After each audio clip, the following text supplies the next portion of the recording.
All right, turning the page to SEC opponent at our stadium, 3:30 CBS game. Seems like most of the years Georgia opens with South Carolina, and this game hasn't always been that since I've been here, but it's always been early in the schedule, and as it is this year. Got a lot of respect for Shane and his staff, the staff he's assembled. They do a tremendous job with their players. They play really hard. Got a lot of respect for those guys. I know they tend to have players from our state, and we tend to have players from their state. That's always a really important game when it comes to playing a school that's this close geographically to you.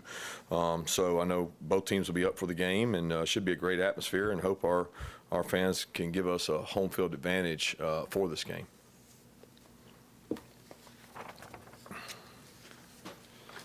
Coach, when you went back and watched it, how'd you feel like Kendall Milton pass protected particularly, and what's the key to running backs being able to be trusted back there on third and medium, third and long, obvious passing downs? Yeah, he had two really key pickups in the game. He did an unbelievable job, but the key to doing it is experience. You know, he wasn't, when he got here, the same player he was at picking it up now. He's probably our most experienced. He and Dejan both have had a lot of reps of, Dell does a good job of bringing those guys along in terms of freshman year, sophomore year, junior year. They get to pick up a lot of stunts and blitzes from us. So there's probably not a look they haven't seen, but seeing it and knowing who to get is one thing, and then physically being able to do it is another. And he had, I know, two key pickups. One of them wasn't even his, and he picked it up and did a really nice job. So he helped us out a lot in that regard. Kirby, how's Javon feeling, and what do you think his status will be for this coming game? I have not seen Javon yet because of the Sunday being off, and then today coming in. He will not practice today. I do know that. But as far as where he is, probably won't know until Wednesday's practice whether he's going to be able to go or not. We've had guys in that position with that similar injury be able to play. But I really have no clue until we get further in the week. Kirby, what have you seen from Spencer Rattler, and what do you expect of him the second time you guys are facing him? Well, he's got an elite arm talent, I can tell you that. The throws he's made, he can make the touch throws, deep, vertical, back shoulder throws. He's thrown a couple field outs. He had a throw against Clemson last year on 3rd and 10 that was a rope. So he's very elusive, very accurate with the ball, hard to finish on. There's a lot of people that miss tackles on him when they have an opportunity to try to get him down. So tremendous player, sees the whole field, and some of his best plays come off schedule, meaning that somebody misses somebody or he scrambles and he hits you on a shot. He's very dangerous. Coach, kind of an all-encompassing running back question, but obviously we can all see the ball-carrying talent of Dylan Bell. Mm-hmm. Will he continue to work at that position this week and be a possibility for you? And is there anything holding him back? Obviously, there's so much more to the back position than just carrying the football, pass protection, everything else. And then, dovetailing on that, do you expect Dejan to be able to go this week? Yeah, we expect Dejan to be able to go. Like I said, he could have gone last week. He could have gone the week before that. We're just trying to go from 80 to 90 to 100. We think he's going to be closer to that. I can't say what he's at, but he certainly felt good enough to go Saturday. So having him back helps tremendously. First of all, Dylan Bell has been a selfless player that's done whatever we've asked. He's a really good wideout. This has been going on for a while, so this is not something that's been new. We've done this a lot with a lot of players with our situation at running back. Having guys go back there, look, understand it, certain plays they can run. He's big enough, 200 pounds plus to pick people up. He's really physically tough. He strikes people, so he can protect. He can do a lot of things from the backfield, and it's something that we're always going to have, as an option or in our package, but a lot of it has to do with the health of our backs. Kirby, how do you evaluate how the defensive line has played through 2 games, and what areas do you want to see growth going into the first SEC game? It's hard to evaluate because, the teams they've played have been overmatched size-wise. We have more size than the team we've played, so it's tough evaluation. We usually evaluate it based on effort, how hard you play, how hard you strain. Those guys, we've played a lot of guys up there, so nobody's played a large amount of snaps. So, I think that it's week to week. You're going to watch and see the guys practice. I will say they get a lot more work against a really good offensive line in practices, and they've hit that head on. They've gone out, practiced hard, practiced physical. A lot of them took more reps on Tuesday and Wednesday than they did on Saturday in regards to the number of snaps. Kirby, 2 questions here. One, I wanted to ask about the captain process. If you change that, I know every now and then you'll change some things up in the program in terms of how you select, and 2, about the Jack linebacker spot after film review. If anything stood out at you, the way some of those guys are coming along. No, nothing's changed in terms of the captain process, and the Jack linebacker position has been several of those guys rotating there. Chaz has played a good bit. Darius has played. Marvin's played.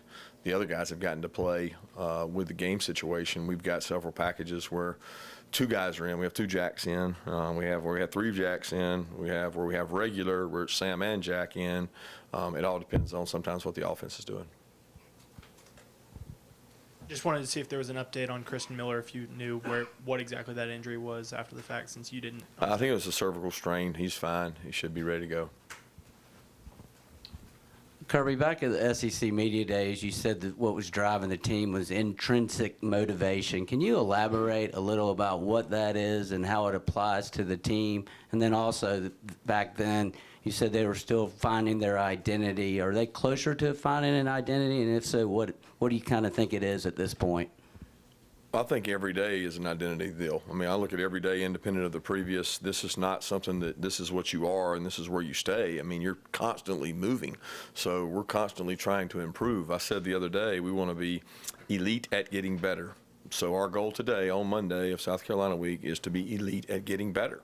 And the teams that get better and improve tend to ascend as the year goes on, and that's ultimately our goal. As far as intrinsic motivation, I think that any good team needs to have that, because you can't do it on outward things that are tangible all the time. Intrinsically, you have to have the motivation to want to be as good as you can possibly be to reach your full potential, because you're not going to have an exterior motivation all the time. It's got to come from within you, and we got some guys on the team that got that. We got some that don't, but every team does.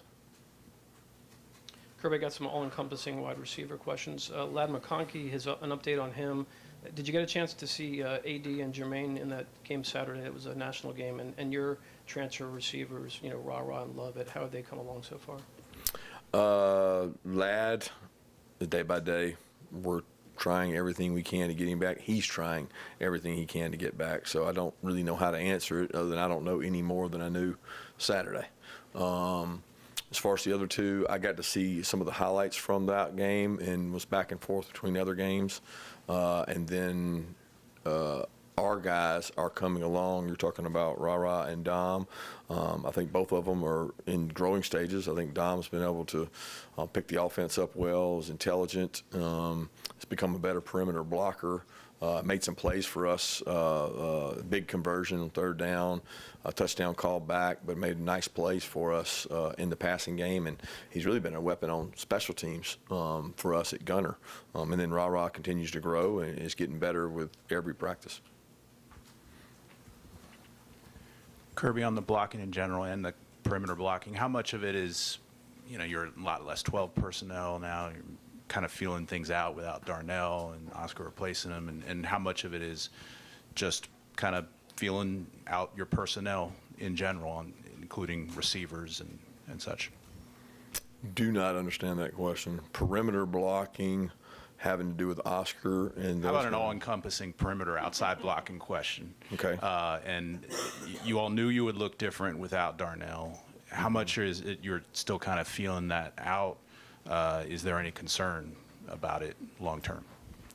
Not a concern. Darnell's a very unique player. I mean, he had a very unique skill set, but we have more depth at some positions and less depth at some positions that allows us the freedom to do things. But my concern is not about not having Darnell. We've known that for a long time. It's really trying to figure out who our best 11 are, what those plays look like. I think we have a very good perimeter blocking team. they're going to get an opportunity to show it for the next however many games we have, because we work really hard on that. And when I watch our guys do it in practice, they really do a nice job. But I don't know if that answers your question. Coach, it seemed like Jared Wilson jumped up the depth chart a little bit this week just in terms of rotation. What did he do? And he was playing center week 1, played some guard as soon as he got in this week. What's 55 done to climb up the depth chart? Well, he's dependable. He's accountable. He plays really hard. He's in great shape. He's smart. But I wouldn't say he jumped up the depth chart or anything. He plays like a starter, and we're going to give him an opportunity to play. He's the backup center, so he works at center and he works at guard. He's able to work at both those. We want to have depth at those positions, so you really want to have 2 guards that can swing, and you want to have a center that can play. And he earns what he gets, and he's earned it. I had a question for you about Jarvis. I'm curious, can you offer specifics about the suspension and also how you decided on 1 game versus a longer suspension? Yeah, I'll be honest with you. I talked about it the other day. It was a personnel matter. Decided as an athletic department and moved on.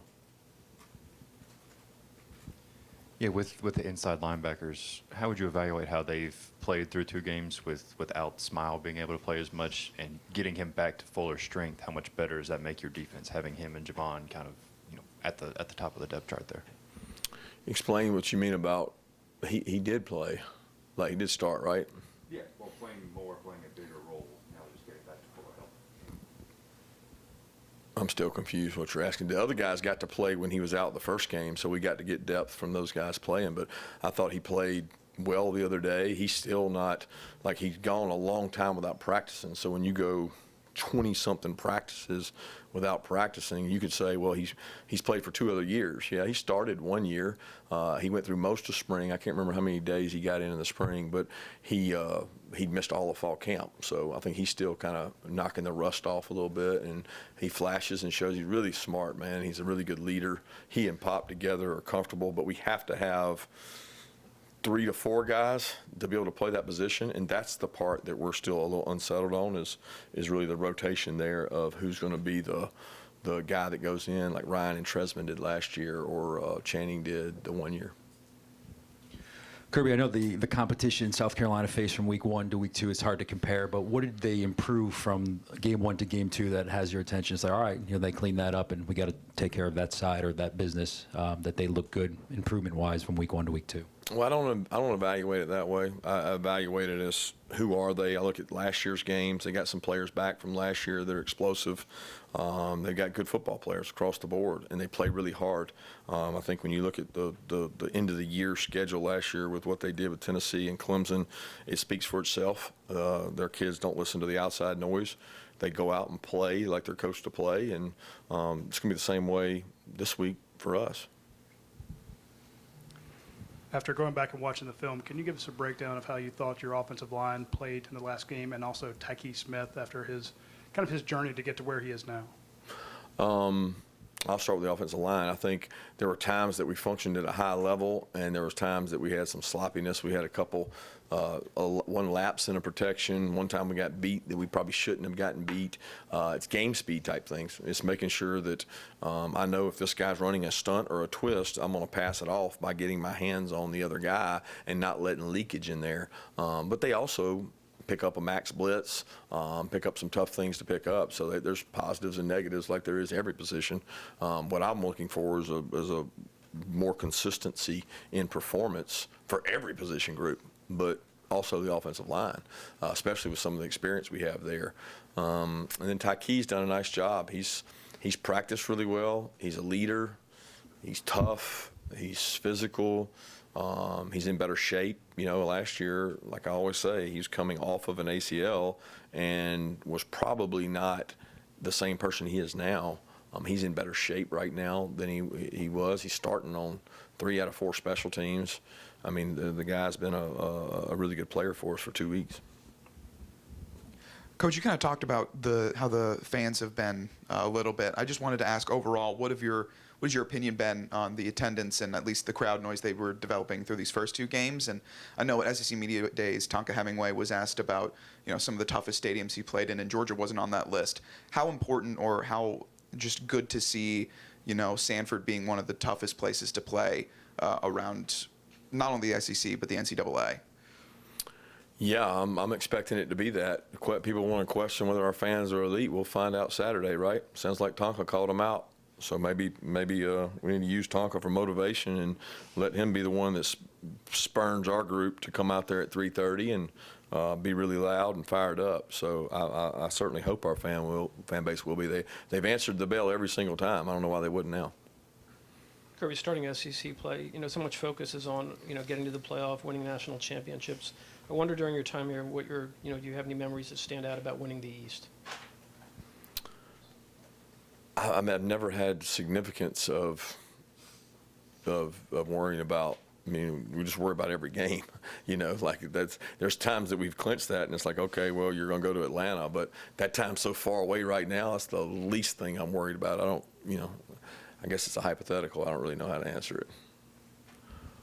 Kirby, we're on generation 2 of Beamer ball, where Shane's dad and him are both make their special teams. They mix it up. How do you prepare for that when you know that they're very good at it?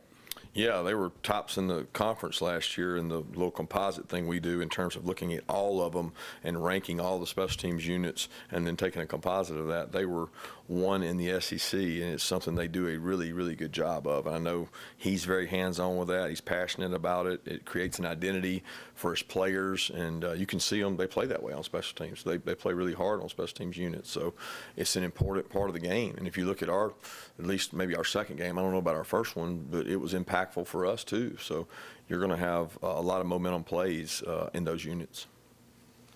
Coach, they obviously have a new coordinator change with Dow Loggins taking over as the offensive coordinator. He's bounced around a lot over the last couple of years. When you go to study that, how deep do you dive him to try to figure out his identity as a coordinator, and how do you go about studying someone who's new to you? Well, you look over the offseason. We spent a lot of the offseason looking at things he had done at other places he's been at.